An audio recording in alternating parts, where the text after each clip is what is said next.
قرآن کو ہم ایک کتاب تو کہتے ہیں، لیکن وہ عام کتاب کی شکل میں نہیں ہے، آپ سب کو پتہ ہے۔ اس کی صورت بھی کسی عام چیپٹر کی شکل میں نہیں ہے، وہ بھی آپ کو سب کو پتہ ہے۔ اس کی ترتیب میں بہت سارے سوالات پیدا ہوتے ہیں، کیونکہ اس میں ایک تو بات دہرائی جاتی ہے، اس میں بات میں زمانی ترتیب نہیں ہوتی۔ تاریخی اعتبار سے جو بات پہلے ہوئی اس کو پہلے کہا جائے، پھر بعد میں ہوئی تو بعد میں کہا جائے۔ عام طور پہ جب انسان اپنی سوچ کو ترتیب دینے کی کوشش کرتا ہے، آرگنائز کرنے کی کوشش کرتا ہے، تو اس کے دماغ میں آتا ہے چلو ہو سکتا ہے کہ میں مضمون کے اعتبار سے اس کو آرگنائز کروں نا، تو یہ ہے میرا پہلا مضمون، پھر دوسرا، پھر تیسرا، پھر چوتھا۔ قرآن نے ایسے کیا ہے، چلو مضمونی ترتیب نہیں ہے، ٹھیک ہے۔ ہو سکتا ہے اس کے اندر سائز کی ترتیب ہو، سب سے بڑی سورت شروع میں اور سب سے چھوٹی سورت آخر میں۔ اگر ایسا ہوتا تو آخری سورت کون سی ہوتی؟ سورہ کوثر ہوتی، وہ بھی نہیں ہے۔ چلیں پھر ہو سکتا ہے کہ جو پہلے صورتیں نازل کی گئی تھی وہ شروع میں ہے، اور جو آخر میں کی گئی تھی وہ آخر میں ہے۔ ایسی بات ہے؟ ایسی بھی نہیں ہے۔ نہ اس میں زمانی ترتیب ہے، نہ اس میں مضمون کی ترتیب ہے، نہ اس میں سائز کی ترتیب ہے، حجم کی ترتیب ہے۔ تو جو ہم عام انسان کا دماغ ہے وہ اس کو دیکھتا ہے تو اس کا پہلا تاثر کیا پڑتا ہے؟ اس میں کیا نہیں ہے؟ ترتیب نہیں ہے، ترتیب نہیں ہے۔ پھر اس کے اوپر ایک اور بات کہ بھئی اصل میں جو قرآن جمع ہوا ہے یہ تو صحابہ کا اجماع تھا نا کہ اس طرح سے قرآن کو جمع کیا جائے، تو یہ اللہ تعالیٰ کی طرف سے دی ہوئی ترتیب نہیں ہے، یہ اصل میں صحابہ کی محنت ہے کہ یہ قرآن اس طرح سے مرتب کیا گیا ہے۔ اس بات سے بالکل احترام، پورے احترام کے ساتھ میرا 1000% انکار ہے اس بات کا کہ قرآن کی ترتیب صحابہ کی محنت سے ہمارے سامنے آئی ہے۔ میں اس بات کی تھوڑی سی دلائل، اس پہ میں نے لمبے لیکچر انگلش میں دیے ہیں، تھوڑی سی دلائل میں آپ کے سامنے رکھوں گا۔ اس کے 3 پہلو ہیں۔ ایک تاریخی دلائل ہے، پہلے دلائل ہیں تاریخی، دوسرے دلائل ہیں قرآن کے اپنے الفاظ، اور تیسرے دلائل ہیں جائزہ۔ قرآن کا اگر آپ جائزہ لیں، اس کو آبزرو کریں، یہ 3 طرح کے دلائل میں آپ کے سامنے اس کا مختصر سی بات پیش کر دوں گا۔ آپ کو پتہ ہے قرآن 23 سال میں نازل ہوا رسول پاک صلی اللہ علیہ وسلم پر، اور اس دوران کچھ صورتیں نامکمل نازل ہوئیں، بعد میں ان کی تکمیل ہوئی، کچھ مکے میں نازل ہوئیں، کچھ مدینے میں نازل ہوئیں، کسی موقع پہ کوئی آیات آئیں، کسی موقع پہ کوئی آیات آئیں۔ اس طرح عین ممکن ہے کہ ابھی ایک صورت پوری نازل ہوئی بھی نہیں ہے اور کسی اور صورت کے بارے میں آیات آنی شروع ہو گئی ہیں۔ ایسا بھی ہوتا تھا، ٹھیک ہے۔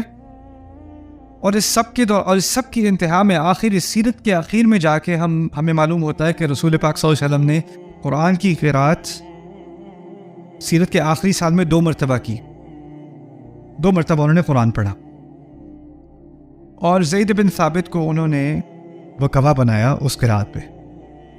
جو قرآن کو جو جمع کیا گیا ہے، اس کا جو پروجیکٹ ہے جو ابو بکر صدیق کے تحت تھا، انہوں نے کس کو معین کیا ہے کہ اس کی ترتیب کرنی ہے؟ اس کو جو گواہ تھے، کیا یہ ممکن ہے کہ وہ کوئی ایسی ترتیب قبول کریں جو انہوں نے سنی نہ ہو؟ ممکن ہے؟ اور جو انہوں نے سنی وہ کسی اجماع کا نتیجہ تھی، یا جو جبریل نے سکھایا نبی پاک کو صلی اللہ علیہ وسلم، وہ جو جبریل نے سکھایا علیہ الصلوۃ والسلام۔ دوسری بات، اسی تاریخی اعتبار سے دیکھیں، کبھی کبھار صحابہ کوئی نیا اقدام کرتے تھے جس کے کرنے کی ضرورت پڑی، کوئی اجتہاد کرنے کی ضرورت پڑی ایسی صورتحال آئی جو نبی پاک کے زمانے میں نہیں تھی۔ تو جب انہوں نے کوئی ایسا اقدام کیا تو کیا باقی صحابہ نے سوال پوچھا یہ تو نبی نے نہیں کیا تھا، آپ کیسے کر رہے ہیں؟ ایسا ہوتا تھا کہ نہیں؟ ہوتا تھا نا۔ دین کے معاملے میں کوئی بھی بات صحابی کرتے ہیں جو نبی سے نہیں آ رہی صلی اللہ علیہ وسلم، تو وہ ہمیشہ اس کا جواز پیش کرتے ہیں، یا کم از کم اس پر بحث ہوتی ہے، اس پر استدلال دینے کی ضرورت ہوتی ہے، کیونکہ اگر وہ آپ نئی چیز کر رہے ہیں جو رسول صلی اللہ علیہ وسلم سے ثابت نہیں ہو رہی، تو پھر آپ کو اس کے دلائل دینے پڑیں گے۔ صحابہ کے ہاں کوئی بحث ہے کہ مغرب میں 3 رکعت ہونی چاہیے یا 4؟ نہیں ملتی کہ ظہر میں 4 رکعت ہونی چاہیے۔ ایسا ہوا ہے کہ جب اسلام پھیلا ہے تو حبشہ میں کچھ لوگ 3 رکعت ظہر پڑھ رہے تھے؟ ایسا ہوا ہے؟ نہیں، کیوں نہیں ہوا؟ سوال پیدا ہوتا ہے کیوں نہیں ہوا؟ کیونکہ کچھ باتیں اتنی واضح ہوتی ہیں جس کو عربی میں کہتے ہیں واضح وضوح الشمس، سب کو معلوم ہے یہی ہے. اذان میں کوئی ورائٹی نہیں ہے.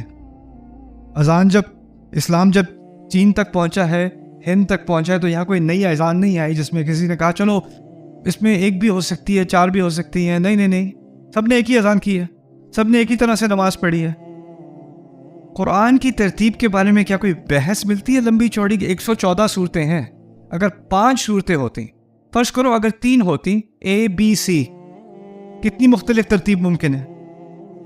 ABC ہو سکتی ہے، ACB ہو سکتی ہے، BCA ہو سکتی ہے، ACB ہو سکتی ہے. اوہو، کتنی صورتیں ہیں؟